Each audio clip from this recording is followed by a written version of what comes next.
Character ഞാൻ തമിഴിൽ കോക്ടെയിലിൻ്റെ remake ഞാൻ ചെയ്തിരുന്നു. ആ സമയത്തും എനിക്കിതുപോലെ ഒരു ക്വസ്റ്റ്യൻ എൻ്റെ അടുത്ത് ചോദിച്ചതായിരുന്നു. പക്ഷേ എനിക്കൊരു എന്താ പറയുക, ഇമേജിനേക്കാൾ കൂടുതൽ ഇറ്റ്സ് എ ക്യാരക്ടർ, അല്ലെങ്കിൽ ആ ഒരു സ്റ്റോറിക്ക് വളരെയധികം ഇമ്പോർട്ടൻ്റ് ആയിട്ടുള്ള ഒരു എന്താ പറയുക, ഒരു ബോണാണ് ആ ക്യാരക്ടറായിട്ട് എനിക്ക് തോന്നിയത്. അമ്മ എന്നുള്ള ഉപരി ആ സ്ത്രീ അവരുടെ ജീവിതത്തിൽ എത്രമാത്രം പ്രോബ്ലംസ് ഫേസ് ചെയ്യുന്നുണ്ട്, ഇതൊക്കെയാണ് ആ സ്റ്റോറിയിലൂടെ കാണിക്കുന്നത്.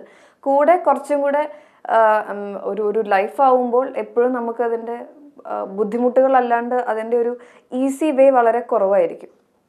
അപ്പോൾ അതിൻ്റെ ഒരു വൺ സൈഡ് ഓഫ് നമ്മളുടെ ഒരു എന്താ പറയുക, കഷ്ടപ്പെടാനും എല്ലാം നമ്മൾ കുട്ടികൾക്കൊക്കെ വേണ്ടി കഷ്ടപ്പെടുന്നു.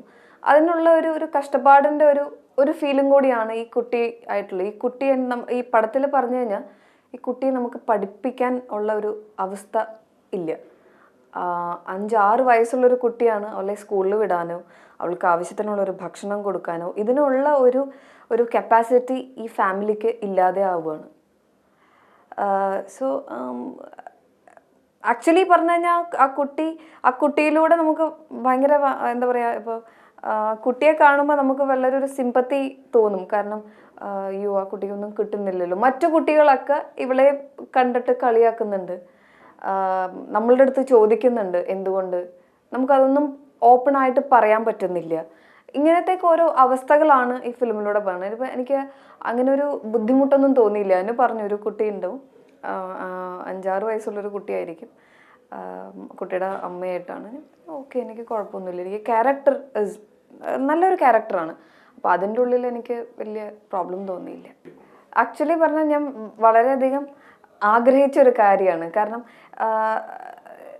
ഇപ്പോൾ ഒരു ഹീറോ പ്രോമിനൻസി ഉണ്ടെങ്കിലും കുഴപ്പമില്ല, പക്ഷെ ഫീമെയിൽ ക്യാരക്ടറിന് പെർഫോമൻസിനുള്ള ഒരു സ്കോപ്പ് അല്ലെങ്കിൽ അതിനുള്ളൊരു സ്പേസ് വേണം. അങ്ങനെയുള്ള ഫിലിംസാണ് എനിക്ക് താല്പര്യം ഉണ്ടായിരുന്നത്. ഞാൻ മലയാളത്തിൽ ചെയ്ത ശിക്കാറാണെങ്കിലും ഇപ്പോൾ സീനിയേഴ്സ് ആണെങ്കിലും എല്ലാത്തിലും എൻ്റെ ക്യാരക്ടർ അല്ലെങ്കിൽ ഫീമെയിൽ ഓറിയൻറ്റഡ് ആയിട്ടുള്ള ക്യാരക്ടറിന് ആ ഫിലിമിലൊരു വളരെ ഇമ്പോർട്ടൻ്റ് ആയിട്ടുള്ള റോള് അവർ ചെയ്തിരുന്നു. പക്ഷെ ചില ഫിലിംസ് പറയുകയാണെങ്കിൽ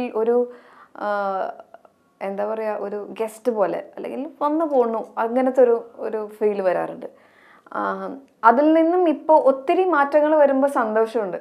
പണ്ട് ഞാൻ എപ്പോഴും പറയാറുണ്ട്, മഞ്ജു ചേച്ചിക്ക് പണ്ട് കിട്ടിയിരുന്ന ക്യാരക്ടേഴ്സ് എന്നെല്ലാം പറഞ്ഞു കഴിഞ്ഞാൽ വളരെയധികം ഇമ്പോർട്ടൻസ് അല്ലെങ്കിൽ പെർഫോമൻസിൻ്റെ അങ്ങ് ഹൈപ്പിൽ നിൽക്കുന്ന ക്യാരക്ടേഴ്സാണ് ചേച്ചിക്ക് കിട്ടിയിരുന്നത്. തിരിച്ചും മഞ്ജു ചേച്ചി വന്നപ്പോഴേക്കും നമുക്ക് ഹീറോയിൻസിനൊക്കെ മറ്റ് കുറേ ഫീമെയിൽ ആയിട്ടുള്ള ക്യാരക്ടേഴ്സ് വന്നു തുടങ്ങി. ഇപ്പോൾ അതിനു മുമ്പ് ഉണ്ടായിരുന്നെങ്കിലും പക്ഷേ ഇപ്പോൾ കുറച്ച് കൂടുതലായി. ഇപ്പോൾ 22 ഫീമെയിൽ കോട്ടയത്തിൽ റിമ വളരെ ഇമ്പോർട്ടൻറ്റ് നല്ലൊരു സ്ട്രോങ് ക്യാരക്ടറാണ് ചെയ്തിരുന്നത്. അപ്പോൾ അതൊക്കെ കാണുമ്പോൾ നമുക്ക് നൈസ്, നല്ല നല്ല തോട്ട്സ് വരുന്നുണ്ട് റൈറ്റേഴ്സിന്. ഇപ്പോൾ കല്യാണിസം എൻ്റെ അടുത്ത് പറയുമ്പോൾ കഥ കേൾക്കുമ്പോൾ ഇതൊരു ഫീമെയിൽ സബ്ജക്റ്റ് പോലെ തോന്നില്ല, ഒരു ഫാമിലി സബ്ജക്റ്റാണ്. പക്ഷേ സ്ത്രീ കഥാപാത്രത്തിന് വളരെയധികം പ്രാധാന്യമാണ് ഡയറക്ടർ കൊടുത്തിരിക്കുന്നത്. എന്താ പറയുക, ആ ഒരു സ്ത്രീ അല്ല കല്യാണി എന്ന് പറയുന്ന വീട്ടമ്മ അനുഭവിച്ച് ആ കുടുംബത്തിന് വേണ്ടിയിട്ട് എത്രമാത്രം കഷ്ടപ്പെടുന്നുണ്ട് എന്നുള്ളത് പറയുന്നുണ്ട്.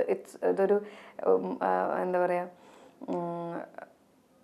മിലിയും അല്ലെങ്കിൽ നമ്മളുടെ 22 ഫീമെയിൽ കോട്ടയം ഒരു യൂത്ത് ഓറിയൻറ്റഡ് ആണെങ്കിൽ ഹൗ ഓൾഡ് ആർ യു ഒരു ഫാമിലി സബ്ജക്റ്റ് ആയിരുന്നു. അത് ഒരു വീട്ടമ്മയുടെ ഒരു ഡിഫറെൻറ്റ് തോട്ടായിരുന്നു ഹൗ ഓൾഡ് ആർ യു. ഇപ്പോൾ കല്യാണിസം ആസ്